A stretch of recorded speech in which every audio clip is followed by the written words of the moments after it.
কথিত আছে দেবী সতীর পায়ের মালাই চাকি থেকে প্রতিষ্ঠা হয়েছিলেন দেবী মেলাই চণ্ডী।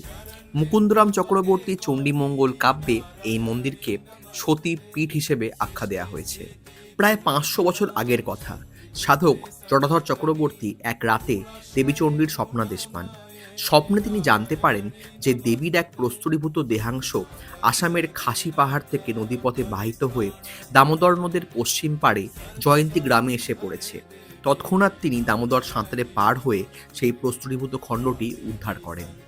শোনা যায় মায়ের নিত্য পুজো করার জন্য তিনি দামোদর পার করতেন কুমিরের পিঠে চড়ে। পরে স্বপ্নাদেশ পেয়ে মা মেলাই চণ্ডী দামোদরের পূর্ব তীরে আমতা গ্রামে প্রতিষ্ঠা পান। তখনও মন্দিরটি এইভাবে ছিল না। অনেক পরে কলকাতার হাটখোলা অঞ্চলের বিখ্যাত বণিক শ্রী কৃষ্ণচন্দ্র দত্তের দামোদর নদে জাহাজডুবি হয়। তখন তিনি মায়ের শরণাপন্ন হন এবং উদ্ধার পান। মায়ের আদেশে তিনি এই মন্দির বানিয়ে দেন। প্রতি বছর বুদ্ধ পূর্ণিমার দিন মায়ের বাৎসরিক পুজো হয়। আমতাবাসীরা আজও মনে করেন এই মেলাই চণ্ডী মা গোটা আমতা শহরকে রক্ষা করছেন। Follow my profile for more such contents.